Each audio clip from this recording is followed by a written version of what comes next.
They got done at the exact same time, the exact same meeting. Oh, okay. So basically, very similar. Nice to meet you. Golden. I know, I've always heard a lot about it. Theirs is great though, because it's just not about money. It's by itself. That's what Council. How you doing, Matt? How's it going? Good. Yeah. Yeah, it's One time. He knows about boilers. four full floors basically. You got a basement. Hello, everybody. Welcome to the March 13th Lawrenceburg Redevelopment Commission meeting. We have got our public involvement voluntary survey data collection information that we need to read. City of Lawrenceburg is collecting and analyzing statistical information regarding demographics to assist in monitoring and ensuring non-discrimination in all of its programs and activities. The voluntary Title VI public involvement survey will be available at all public hearings and meetings. The survey will allow respondents to remain anonymous. Surveys are located in the back of council chambers, right over there. If you want to fill one out, you can put it back into the manila envelope that is present, and then we will have those taken up. All right.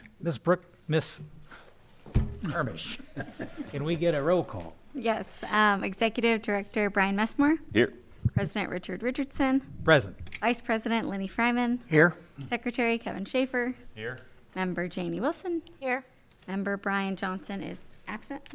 I did get a call from Brian. He's traveling. He will be here. Okay. Could be a few minutes late. Okay, I'll note that. School Board Member Aaron Shepard. Here. And City Attorney Del Walton. Here. Thank you very much. If we've had time to look over the minutes from the previous meeting, I'll take a motion to approve those. So move. Lenny, motion. Do we have a second? Second. Second, Janie. All in favor? Aye. Aye. Any opposed? Motion carries. Do we have any announcements for this evening, Mr. Messmore? I have none. Does the board have any announcements? If not, we'll go into our financial report. Ms. Hermish, can you provide that for us? Yes, as of March 6th, the balance for redevelopment is $4,612,485.17. And after monies committed to projects, it's $4,437,485.17. Does anybody have any questions in regard to that? If not, we will roll into our new business. And I know we've got Matt Frishy here from Reedy Financial Group to provide us our TIF presentation. Good afternoon, members of the board and the public. My name is Matt Frishy from Reedy Financial Group. As Richard mentioned, I'm here today to complete Lawrenceburg RDC's April 15th reporting requirement, presenting last year's financials to the board.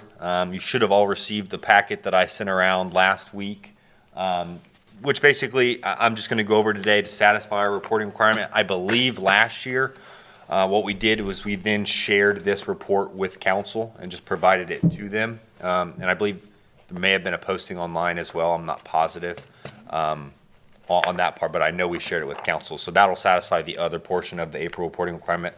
And then my office will also assist Mark and Brittany with uploading all the necessary information correctly to Gateway. Okay. So as far as the report goes, if you guys do want to follow along, I'll just be going through this. We can go ahead and start on page 3. Page 3 really just breaks down all of the reporting requirements that we are obligated to complete this year and which year each of these reports are for. So this report will be, like I said, April 1st reporting requirement, the annual report to the Redevelopment Commission based on fiscal year 2022. So if we flip the page, on page 4, you'll see a list of all commission members, and their dates. Excuse me, I thought that I had noticed an error. All those commission members, their dates that they began, the dates that they ended, their positions, local council, Del Weldon listed, all the overlapping units that the Lawrenceburg RDC's TIF allocation area directly affects. Those are all the units that we ask to attend or invite to attend our annual meeting at the end of the year for our TIF impact presentation. And then below that, you'll see information pertaining to the TIF allocation area that we have had established that was current and in effect last year.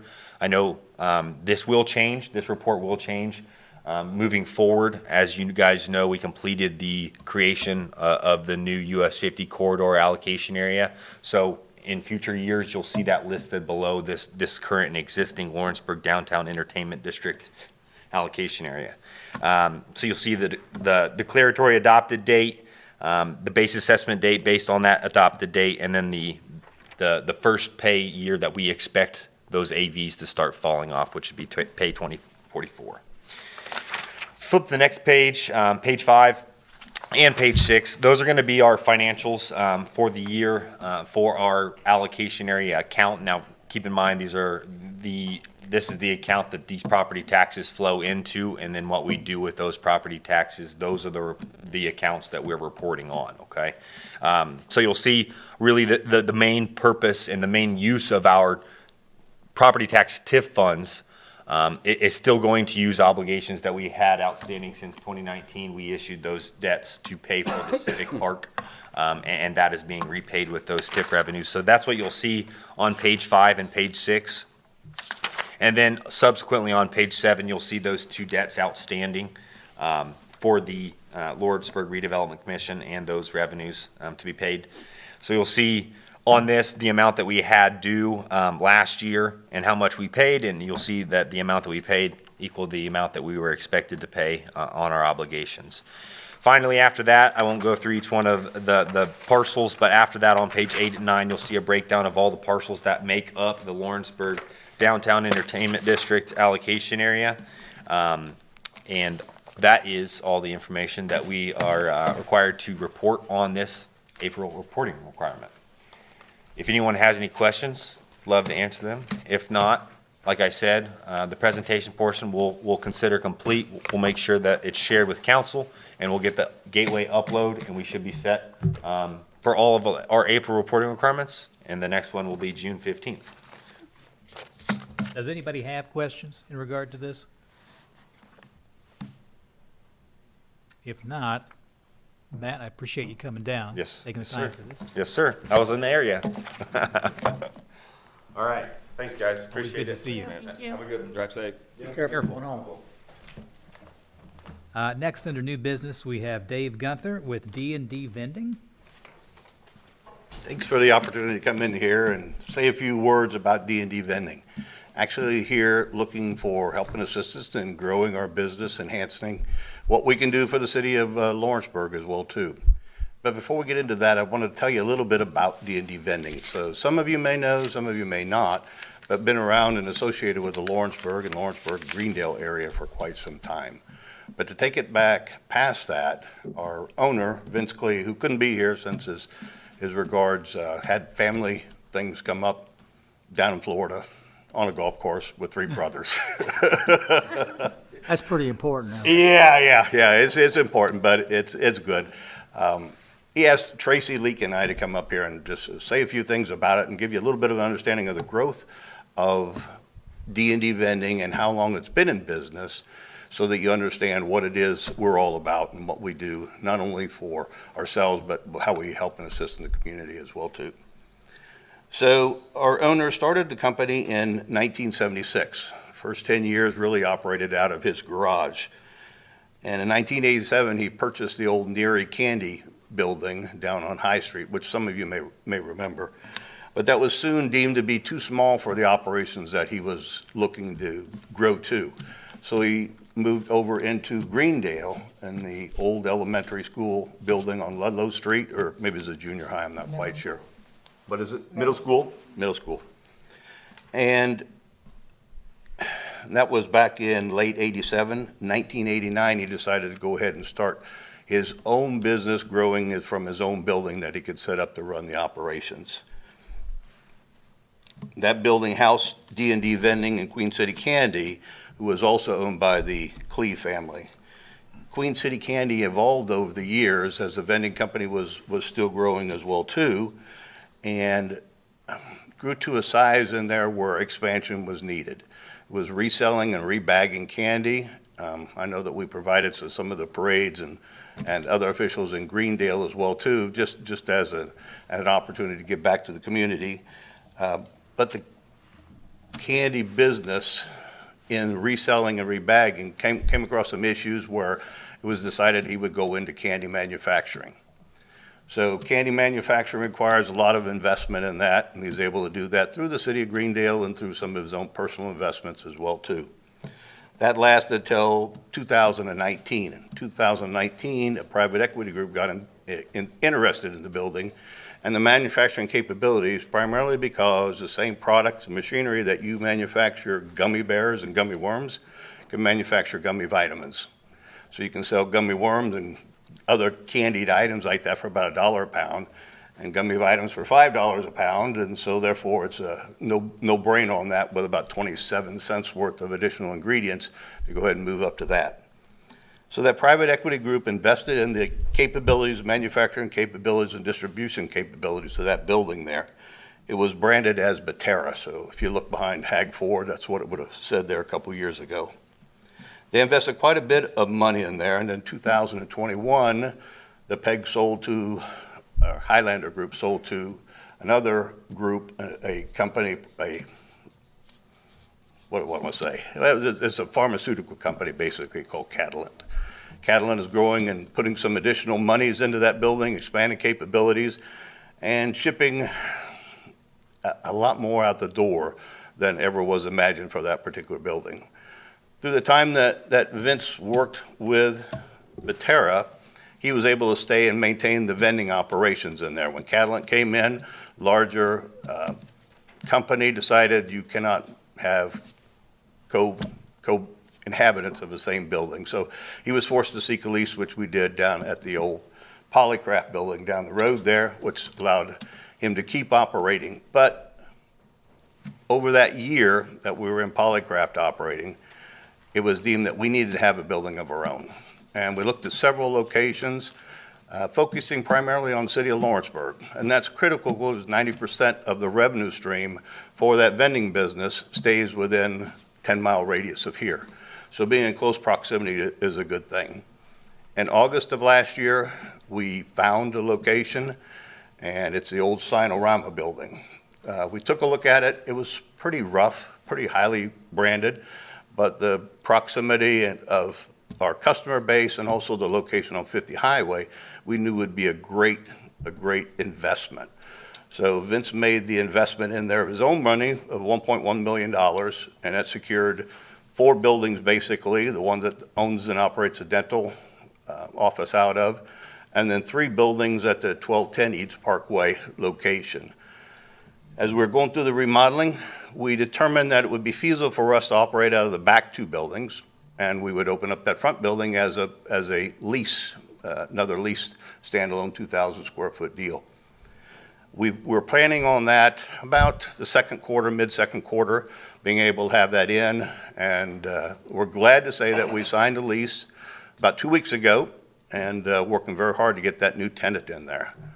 So when we look at what we did with this, first enhancing the exterior, I have to apologize for that as you drive by. It looks like not to the level that we want it to be, that's for sure. But we're putting a lot of time, effort, money into that right now. It'll be rebranded and cleaned up, put some new landscaping in there, make it look good. But we're excited about having that new tenant in there. So we're bringing in about, I think they're going to employ about 8 people, between 6 and 8. 6 to start off, he's expecting to grow to 8. The dental office has 8 employees in that office there, plus we're bringing 7 more employees in from D&D, from Greendale into here. So in total, about 23, 24 employees.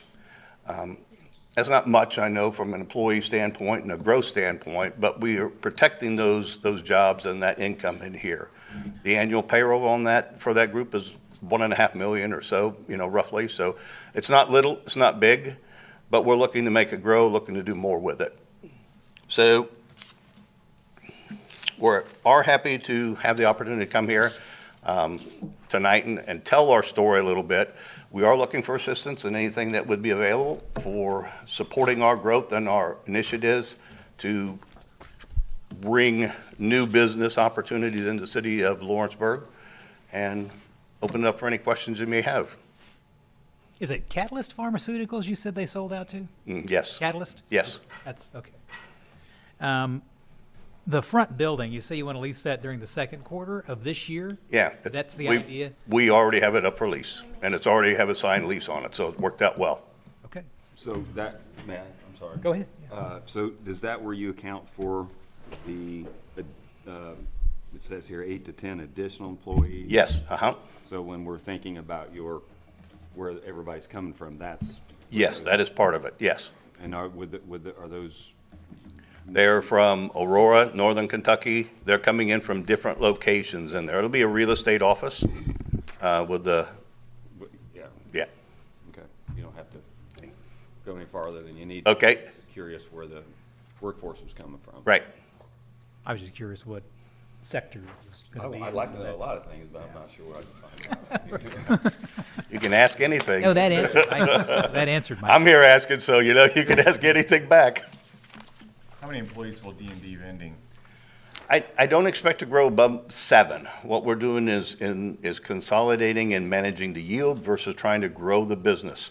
We have room for about 5 trucks in that area. We've got 3 right now. So I could go up 2 more vehicles and it'd just be 2 more employees as a driver.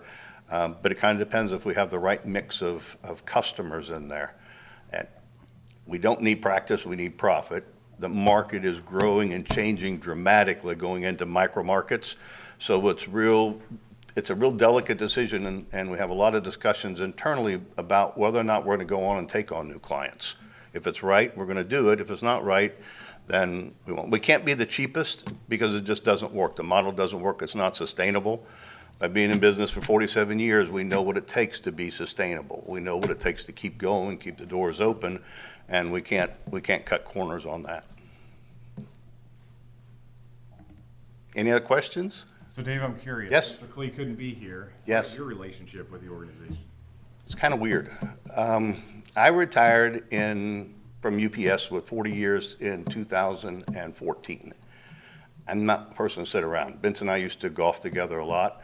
So he had me come in and work with him, some on the vending side of things. And then when Batera bought out Vince, I stayed on there and did some help and support in the operation of building that up. And then I worked for Catalent just as a transition to help them get over the warehousing and distribution. So I'm very focused on warehouse and distribution, but I also have a good business sense. My years at UPS put me in front of a lot of key customers and had a lot of success there in growing businesses around. Okay. And you're currently an employee of D&D? Right now, I am a contractor of D&D. So we're going to change that over to employment standard because I'm getting tired of doing the tax-related bull that comes with that, trust me. Okay, thank you. Any other questions? Have you submitted a request to us, asking for a certain amount of money? We did not send in a request for any certain amount of money, no. Okay, I think if you just did that as a good next step and kind of tie it to your expenses and get it to Mr. Messmore, you can condense it for the group. We can go Okay. from there. All righty? Unless, Does anybody want to make a motion? Well, I mean, never mind. A motion as of what we should throw out as money, or what are you saying? What we should do, or I would think we should do him the way we've done the rest of our Yeah. businesses. I would think that we've had like waste management and that, treat everybody the same. That's my opinion. I mean, that's what I would think. So what's the ask? I guess I missed that part, and I apologize. There is no for being official- There is late. no ask. There is No. So Brian, what are we giving waste management? You talking about tri-state liquid waste? Or liquid waste, I'm saying waste management. I got something else on the brain. Let's just let them come back to us with a proposal. Yeah, I can review the details of what we have invested so far and what we've done to get it to the point that we're in. When we're done, we will have had the 1.1 million of the initial purchase plus 300,000 additional in improvements that I'd say like 75 to 80% stayed within this general area and general contractors. So there was quite a bit of work in there. It was pretty rough from a standpoint of the electrical, plumbing, other portions, general construction. We had to do a lot in demolition and then clean up, rebuilding walls and stuff like that. Your before and after pictures. show Okay, that yeah, out there. yeah. Yeah. I think we did 25,000 for Tri-State Liquid Waste, right? And then there was a contingency plan for an additional 25. And that was if they added, I can't remember what the percentage was to their workforce to grow their business. Additional 8 There's employees. additional 8 And employees. Yeah. that hasn't been come back for that yet, unfortunately. But I would be willing to go with the 25,000 that we did for, similar to what we did with Tri-State Liquid Waste. But isn't that our preferred? Relocating fees and.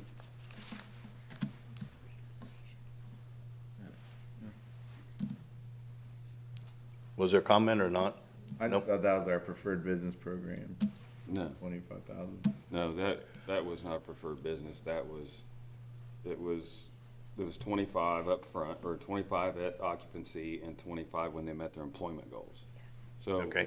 in this case, if you were to break that down, it would be, if we did the same thing, I'm only suggesting, or I'm not suggesting, I'm commenting that it would be, in that case, 25, and then once you had your lease and your additional employees and could verify that number, that would be the trigger for the release of the balance of that total of 50.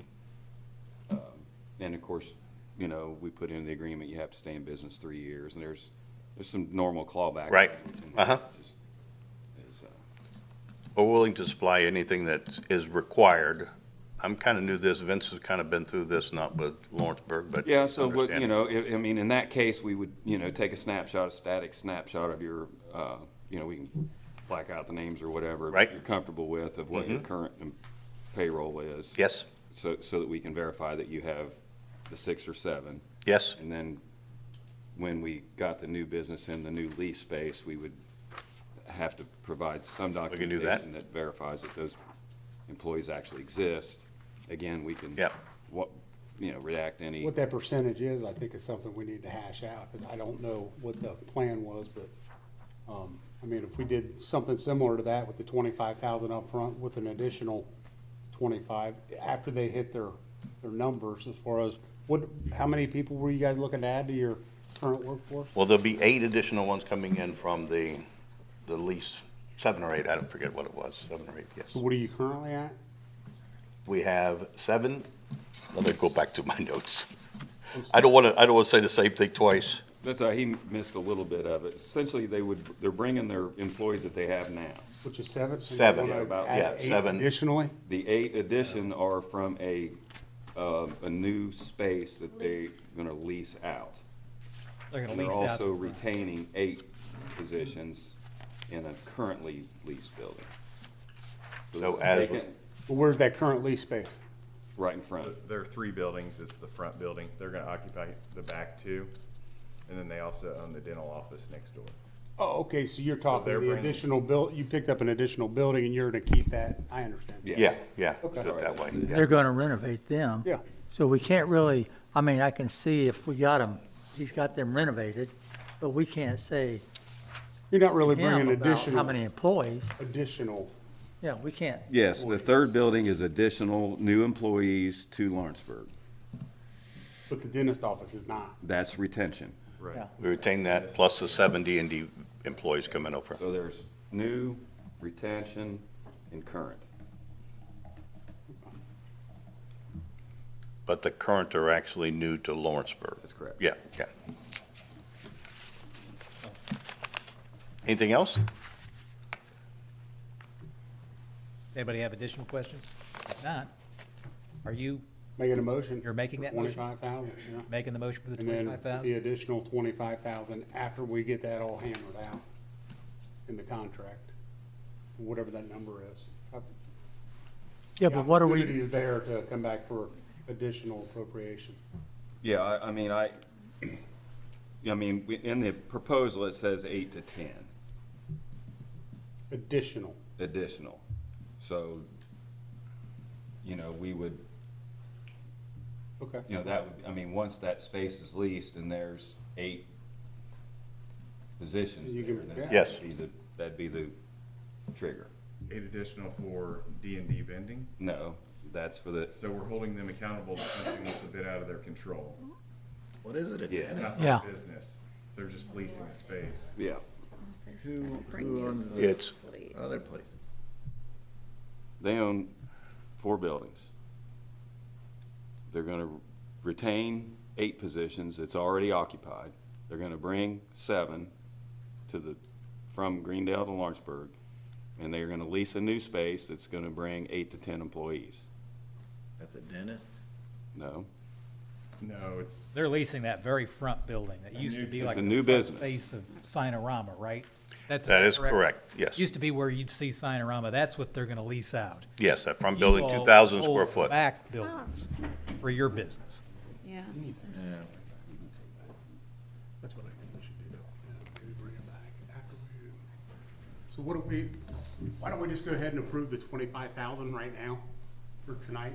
Like And as then a after, relocation grant, or how is it being? Other option is we can table this. We can yeah, because I mean. if we come don't back get- to this. Yeah, I mean, we can table it. That's not a big deal either. You don't get the We don't. 25,000 like. No. Tri-State. You're okay with us taking time. Yeah. Anyway, right? right. How close are you from that? What's that? The Having CO. your certificate of occupancy? 2 months, 3 months? We're already operating out of there, so, Oh, okay. yeah. We're already in business, we've already moved the business in there. As we went through the remodeling, we deemed it capable to operate out of the back 2 buildings. And so that's what we did. We closed off the front, access to the front, so it's a sole self-standing unit, and that's what we're leasing out. So there isn't major remodeling on any of it, so there's not a certificate of occupancy that we're waiting on. Well, I'm comfortable doing the 25,000 tonight and then come back for the additional 25,000 after we that. I'd like to Kevin, see you some wanna- more paperwork. Huh? I'd like to see some more, I'm sorry, I didn't see my packet, I guess, but, like, can't we, just table it so we make sure we're making a good, make sure every How about we, sound like we got some more to T's discuss. are dotted. That's and all I's right, are that's fine, crossed. yeah. Why don't we go ahead and Before table you- it, then I'll make that. Comment before you get a second on that. What was your comment, Kevin, about, because I think there's some, That was a good point that There's you a- made. They don't have any control over that front Yeah, so space. we might as be far as how branching a many little bit. employees. Yeah, I It's like really to- out of their purview. yeah. I like That's to what I was link it saying. very closely, like Lenny said, to our previous agreement. Yeah.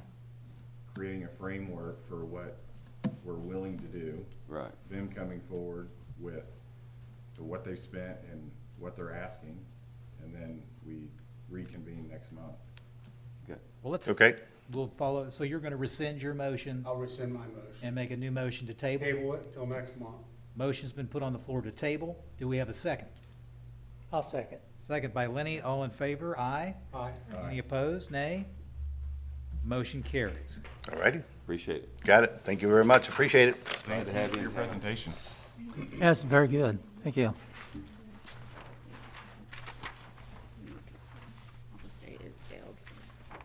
And Dave, we'll be in contact with any additional information that we might need or desire, and I've got a ton of information available already that we put together, all the facts figures and costs, and just probably more me being new and not knowing what to have here to present. You're fine. you're fine. It was very thorough. I looked through everything. It looked great. What you all are doing down there is really great. I mean, the building, what you've done, what we can see looks really awesome. It's nice to see. We had to do it quickly, because I couldn't be down no more than like 4 days, because I have to pull the jail orders. And I can't tell the inmates, no, they can't have their orders, we'd have a riot on our hands. Good point. So we had to move quickly. Thank you for your time. Thank you for coming in. Thank you. All right. Good job, gang. Good discussion. Good Next, discussion. it was good discussion. Yep. Always is. Next, we've got Michelle Cohn with the Main Street Annual Report. Hey, Michelle. Hello. How are you? Always good to see you. It is good to be here. Thank you for having me today and inviting me, Mr. Nussmore. Does everyone have extras for you guys? Does everyone have one of these? This is the 2023. They were all in their packets. Okay. I brought them, I'm not sure. Actually, I just feel bad for the audience. Does anyone else need one? Do you want to go? Yes, please. So this is a spreadsheet that outlines the 2023 grant program. Thank you. So I'm Michelle from Lawrenceburg Main Street, and I'm here to give you, got facts and figures today. I'm here to give you an update on the grant program that you generously have Main Street implement on your behalf. Currently, we are implementing 9 different grants. We have commercial and residential and non-owner occupied exterior improvement grants. And to benefit new businesses, we have sign and awning, blade sign, existing and new business action grants. We also have the new home purchase grant. And new for this year is the Looking Up grant that is solely for activating second floor spaces for residential and potentially office space.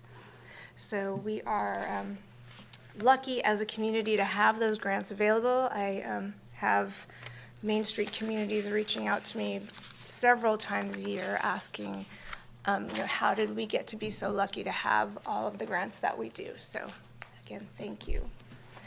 To total things up for 2022, we gave out 25 grants.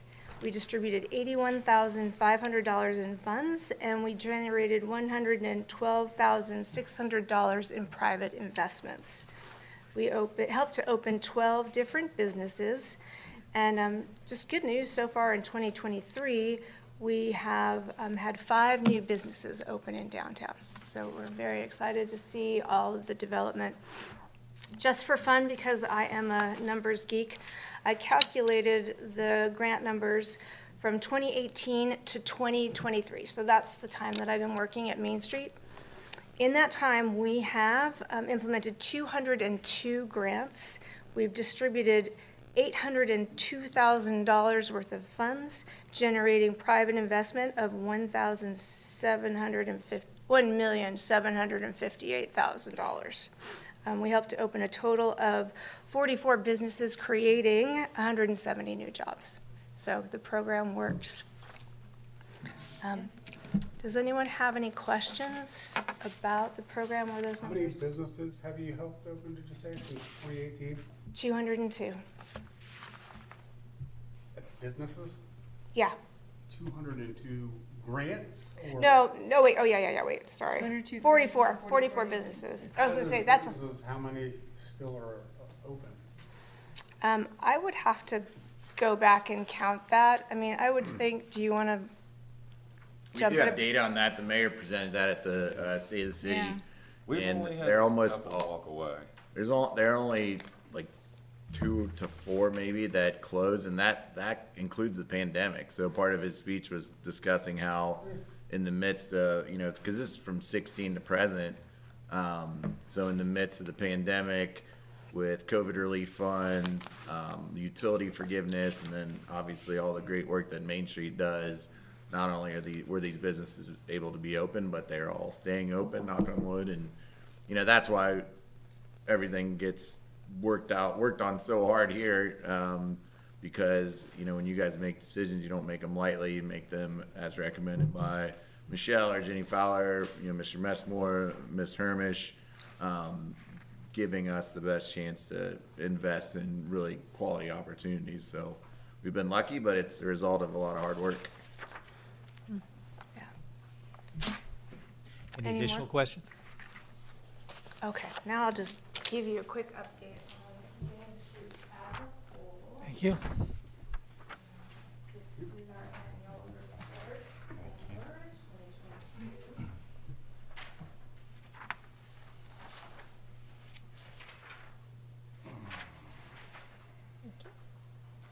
So in addition to the grant program, Main Street does Thanks. a lot of other work Thank you. to promote the redevelopment of downtown. Oh, I just gave away mine, maybe. Here. Hold on. Here. Yeah, I did. All right.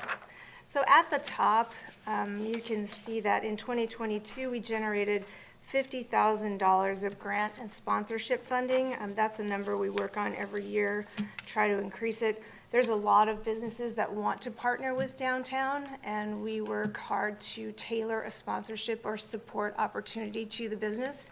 And so far, they are very happy.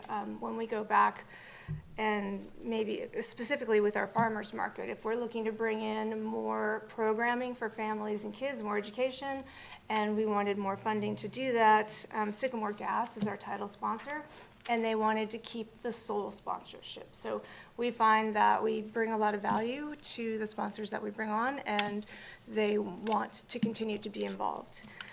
We are very proud that we raised $59,000 for local charities last year. That's a combination of Split the Pot and Music on the River and the wine walks that we do. We sell tickets and we donate all of those funds.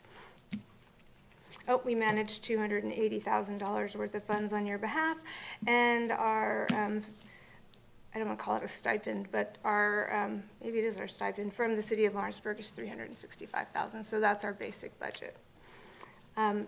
So Main Street, we are part of a national nonprofit. There are over 1,200 accredited Main Streets nationally. There's 66 accredited Main Streets in Indiana alone. We've been working to revitalize downtown for over 20 years, and Indiana Main Street has been around since 1985. So fun fact, Madison was one of the first 5 Main Streets in the country.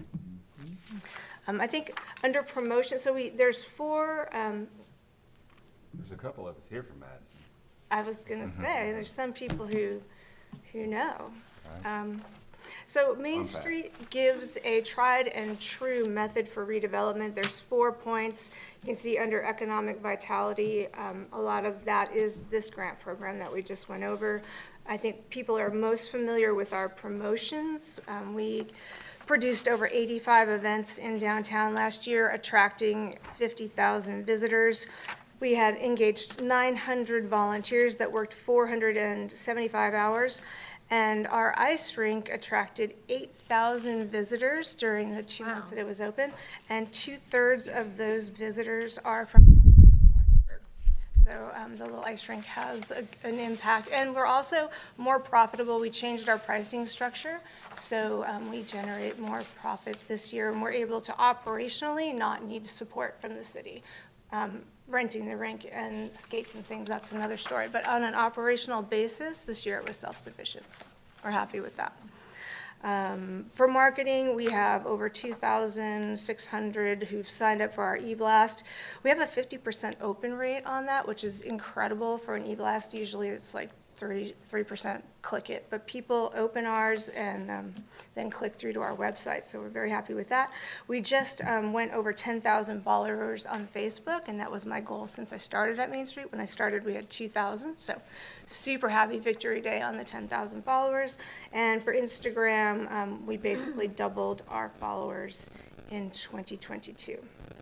So yeah, happy to be working on behalf of Lawrenceburg. Does anyone have any questions? Michelle, could you give us an update on the Looking At program? How's that going?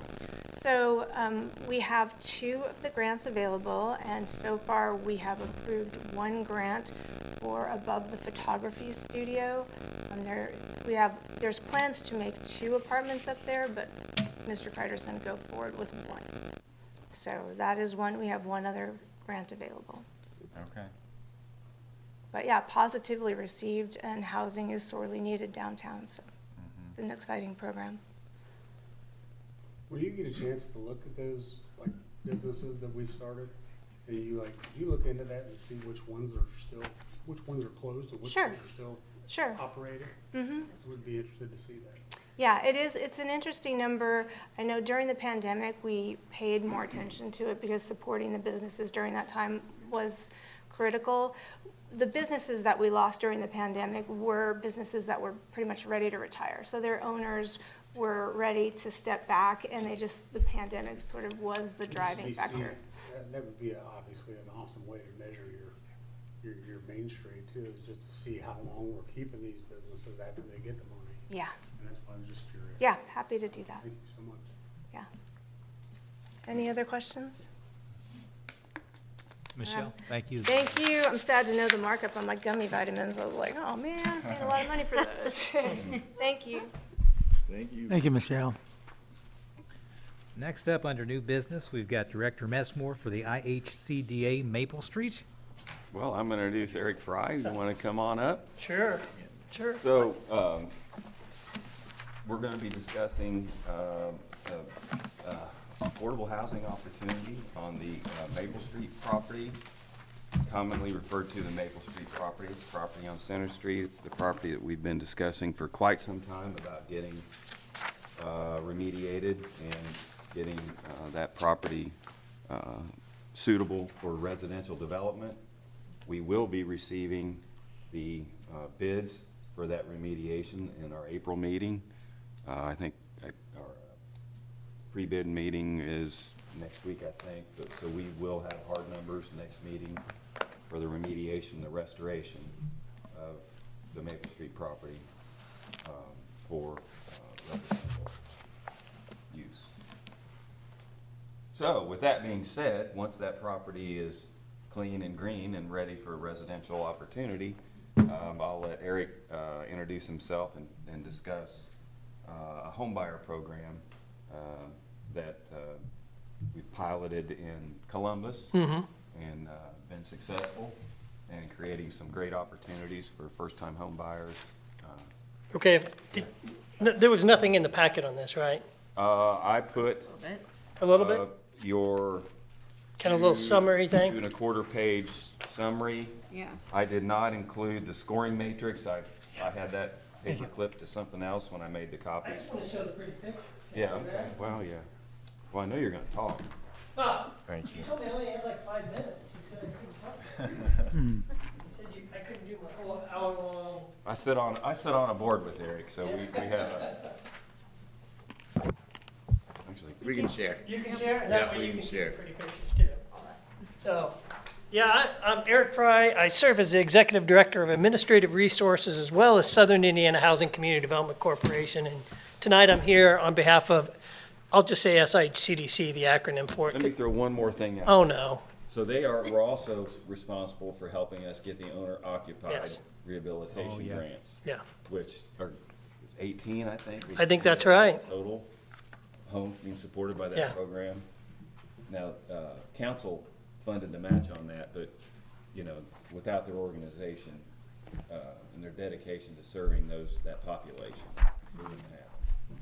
So, Well, I have good staff. I won't take credit for it. I was Although- talking about your staff. I was going to say, yeah, that's fair enough, fair enough.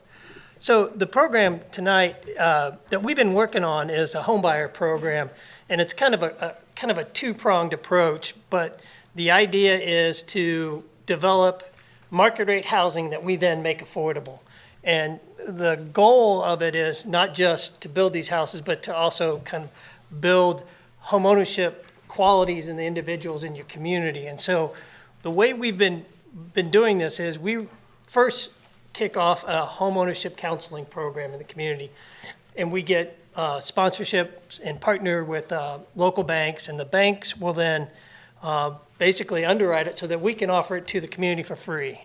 So individuals then get a HUD, then we bring in a HUD certified counselor that gives them this training, and they walk away with a certificate that then makes them more bankable. And so, again, whether they participate in the purchase of one of these homes, you get a group of individuals, and normally there's about 15 to 20 people that can participate in this class, that they come out of this with a better understanding of what it means to not just own a home and purchase a home, but maintain your home afterwards.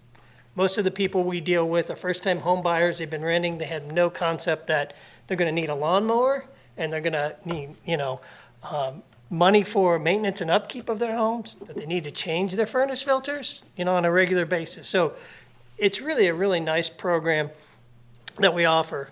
On the flip side, what we've been doing is being able to utilize some grant dollars to then make these homes that we've been contracting for and developing affordable. Now, the model in Columbus is a little different than what we'll do here.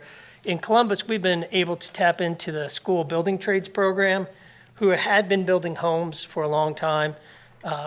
And so we contracted with them to build the homes at a market price, and then we've been able to get grants from the Indiana Housing Community Development Authority, anywhere from $50,000 to $80,000, that then we can in turn, basically underwrite the cost of the construction and development side of it, but also then provide some down payment assistance for homeowners who come into the deal and are needing some cash. So these are home buyers that are at 80% of the area median income. These are not low-income individuals.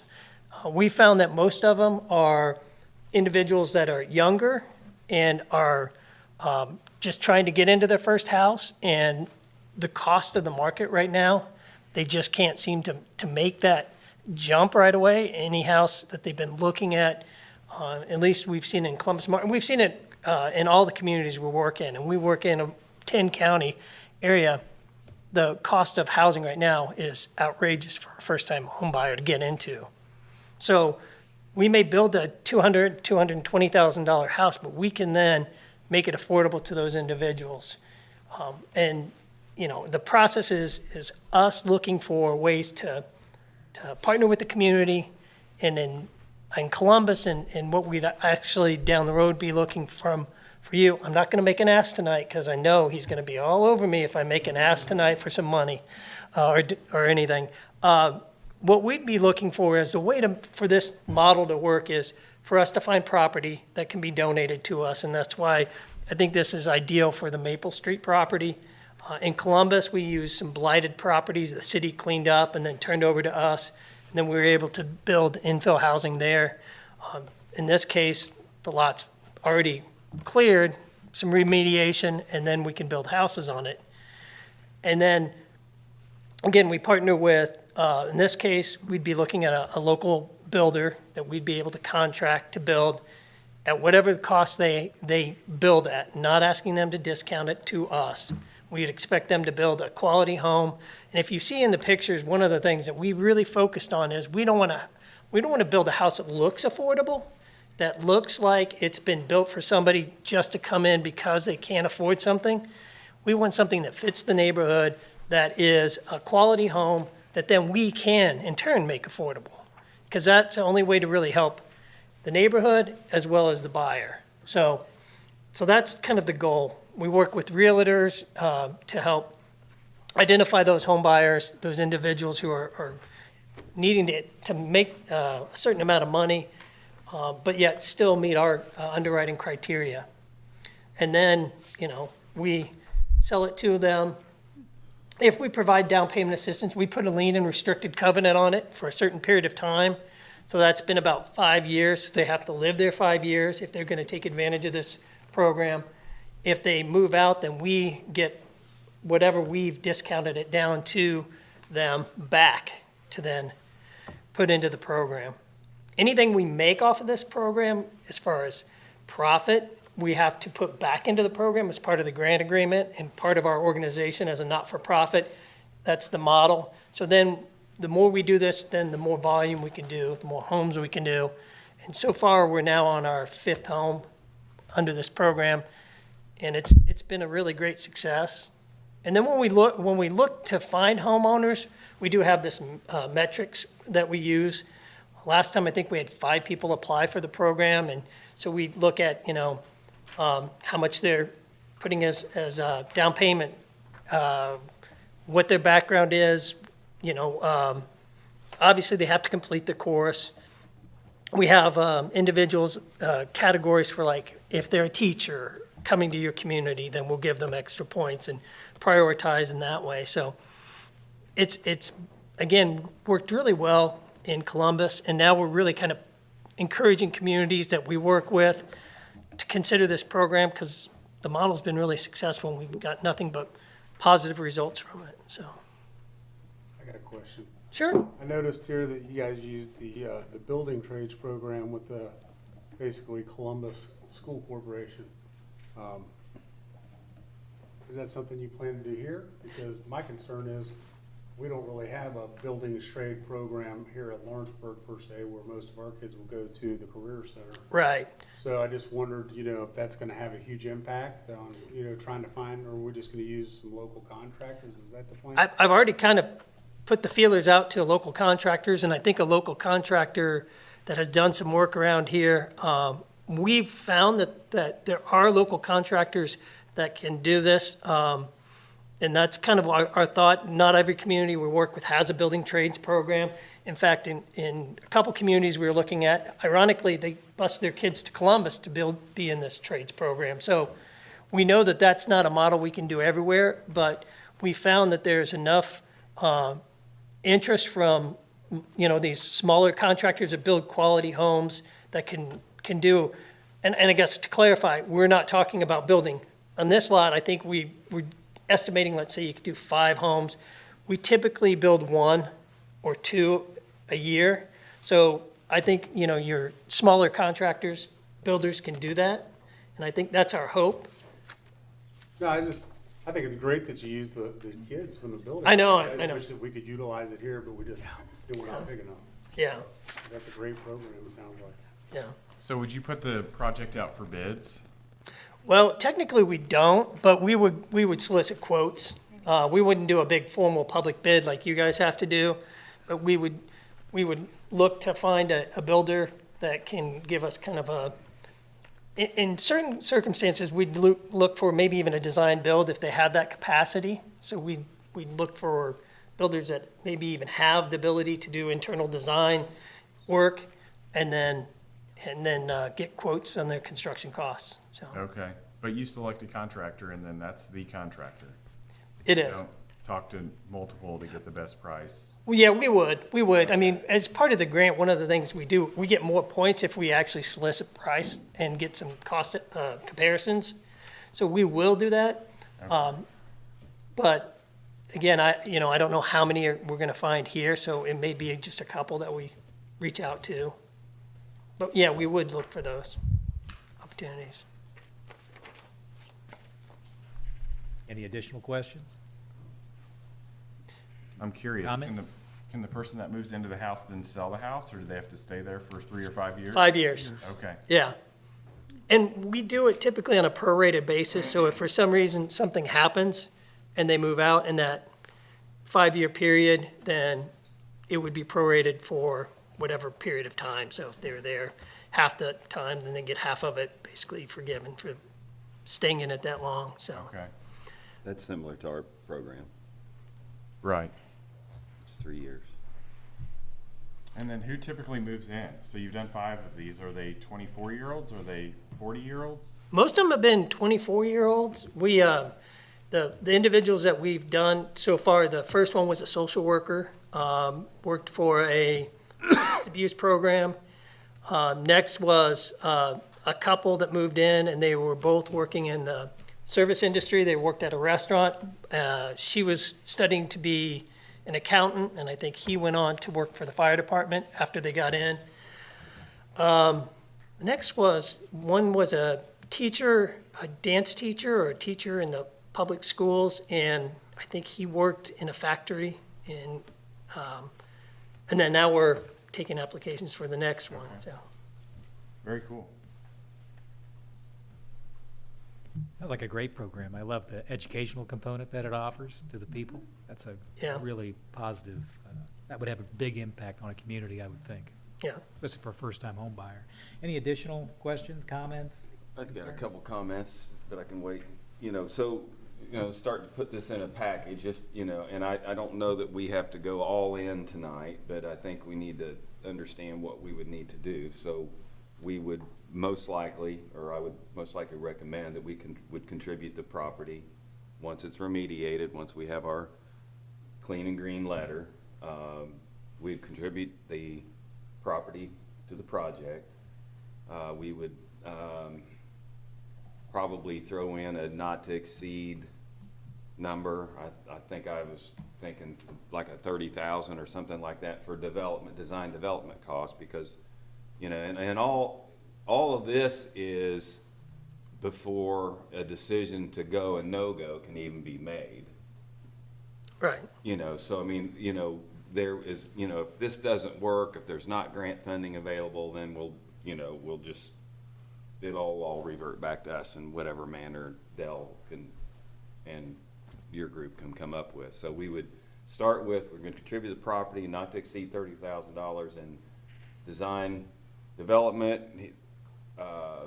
Eric and his team would be able to solicit, go through their, ahead of time soliciting contractors to try to come up with, you know, a relationship that they feel strongly about that can meet the cost of the home itself.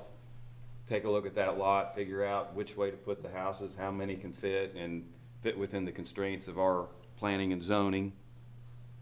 So, you know, that would all have to occur, you know, before we're all in. Right. I mean, yeah, and some of the pre-development costs, not just the site work, the replatting replatting the property, we have to do all sorts of like pre-appraisals and things like that to set values. And so there is a lot of pre-development costs that kind of go with something like this. That would be, you know, again, helpful to get it to the point where we can actually submit a grant application and get the funding locked in to do it, so. So let me ask you this. Well, I mean, if we were inclined to move this direction, how solid of an answer do you need tonight? What kind of a commitment? I mean, would you begin design development work? Would you start soliciting contractors? We wouldn't be starting any, I mean, we're just now kind of in the setting the groundwork and really looking at. So what I would want to do, I think our next step would be, we have a template or a format that we use for a donation agreement that we would prepare and send to Dell, the attorney. And again, there's contingencies in there that we'd want to work back and forth. If it doesn't go forward, then, and we don't close by a certain date, then we don't actually get the property. And then I don't know if you have, I have started working up the numbers of what we look at for pre-development costs roughly, and would want to put that together. And I don't know if that would be an agreement or if you'd want it to work into the purchase agreement, however you guys would want it. We could do it. Either way you feel comfortable, or maybe if you have a format or an application or whatever for funding, we could make that request too. But more than anything, I just wanted to present this concept to get an idea before we start down this path and I start talking to contractors, or I, go to our local bank and say, hey, do you want to be a sponsor of this? I want to make sure that there is some interest. There is a desire from the Redevelopment Commission to, in particular, provide the property that we'd be looking at utilizing for this development. And then any pre-development funds would be, again, essential or helpful to be able to get this moving in the right direction. Because again, we're a not-for-profit that's, every not-for-profit says they're poor, but we're not poor. But we're an organization that puts everything back into what we do. So this would just help us get down the road farther. When you say you put it back into what you do you put it back into the community that you get it from? We would allocate, Shift to your next project. We would allocate this back to the next build. So what we'd look at in this case for what we make off this home, when we sell it, would go back into the next home and the next home. So as long as we're still building homes down here, we would still continue to do that. So who benefits from that? The next buyer gets a better deal? No, it just means I have to get less line of credit and much smaller construction loan, which means we save money on our interest rates, and then our next grant is potentially maybe a little less and a little less, so that then, we'll never get to sustainability because construction costs keep jumping. So as soon as I think, our next grant's gonna be smaller, we get the cost estimate, and last time we jumped about 30% in our construction costs, and went, well, there goes that, $20,000 we just made on that house is just getting eaten up, and we still need the same line of credit that we've been doing before, so. Okay. But we will try. Now, with the lots that you've got over there, what are, Brian, 6, 7, maybe houses? Well, it's to be determined. So Because what we I'm, don't know exactly the style of house, the square footage, well, approximately 1,200, I'm just gonna say that. 1.5 baths, 3-bedroom, some 1-story, maybe a couple 2. We don't know that yet. Once you have that, you can figure out how they fit on that property and meet the guidelines from planning and zoning in terms of setbacks, distance from the railroad tracks. Parking's a little tricky with that spot. Parking, off-street parking, there's all those elements so we're saying 5 right now.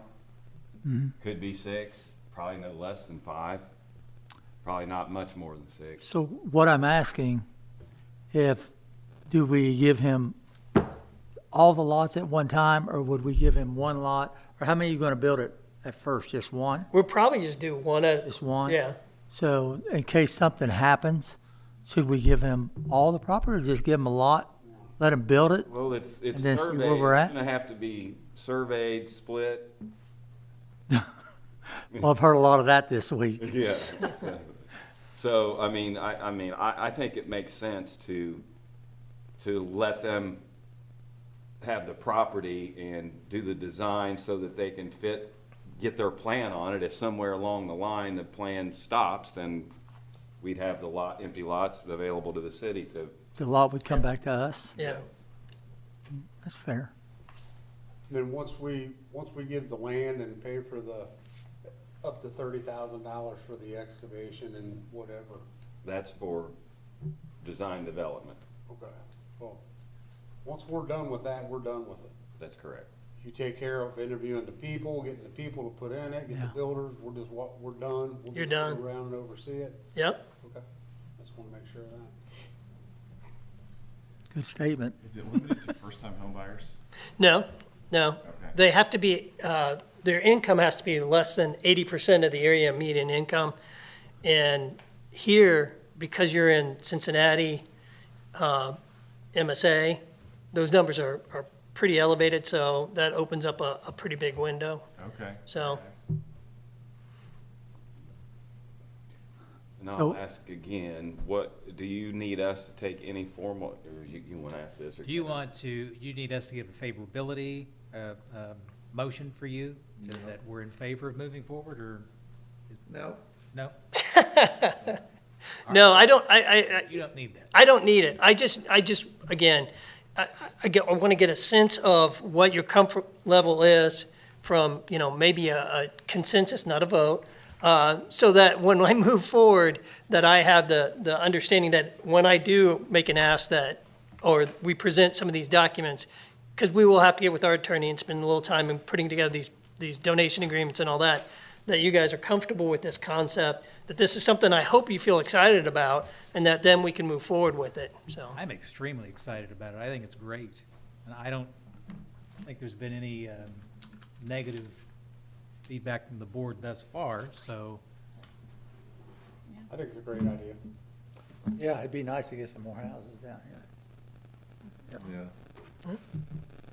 Sounds like you got support, All right, without a vote. Yeah. without a vote. Without a vote. All right, Right. no, I Thank appreciate you your for the time. presentation. And we'll get to work on some of these agreements and documents, and then hopefully by next month, we'll be able to have an official vote. And then I promise not to talk as much. I didn't plan on talking as much. And these houses look great too, by the way. that you- They are just, Yeah. they are really wonderful homes. I mean, I've been really happy with that. And that's the kind of thing we want to continue to do, is build these homes that are just nice homes that we can, again, utilize these grant funds to make them affordable for these individuals. I don't want to build a house that's just Yeah. affordable and not give them an opportunity to have a nice place to live.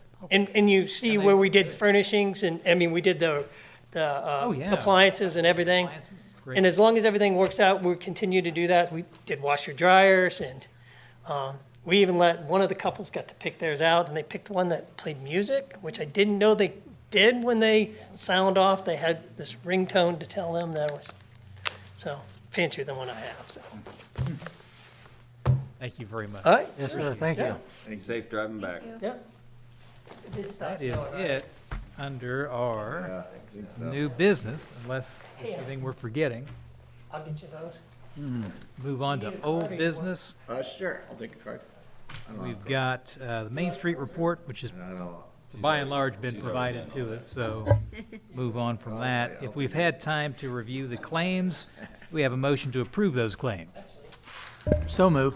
I'll second. Second, all in favor? Aye. Aye. Any opposed? That motion carries. Do we have any comments from the audience? That's for sure. There we go. We have an audience. We have got haven't had an an audience audience. tonight. Are we talking about the property that's, Thank like, you. Border Center and Maple? Yeah. And is it empty now? Yeah. Yeah, okay. Sometimes the railroad parks their stuff on it. Does it go all the way over to William Street, the lot you're talking about? It goes all the way to the railroad track. Yeah, okay. I think there's actually a plotted alley right next to the railroad tracks. Yeah, it dies right there at the railroad tracks. There's no crossing there. Right. Thank you. See you. Have a good Stay there. evening. Thank you. This is kind of a cool concept. It is It's working well. I think it's a And neat it- concept. You know, it targets a population that, you know, we've been interested in targeting, and they do it. They have experience. It's cool in Columbus that they have that. Dale, I'm proud of you tonight. You haven't had a whole lot of input tonight. You've been Yeah. kind of quiet. That's what I'm shooting for, man. All right, if nothing else, we'll take a motion to adjourn. So move. And second? I'll second. All, Your claims? We gotta do claims. we did do the claims. Who made the first and second? I believe it was Lenny and then Kevin. Okay, got it. Thank you. Thank Come on, wake up. Eric was talking to me. And if all in favor to adjourn, aye. Any opposed? Nay. Motion carries. Good job, guys. Girls. Yes, hey, Well, I had that screwed up, didn't I? I like that.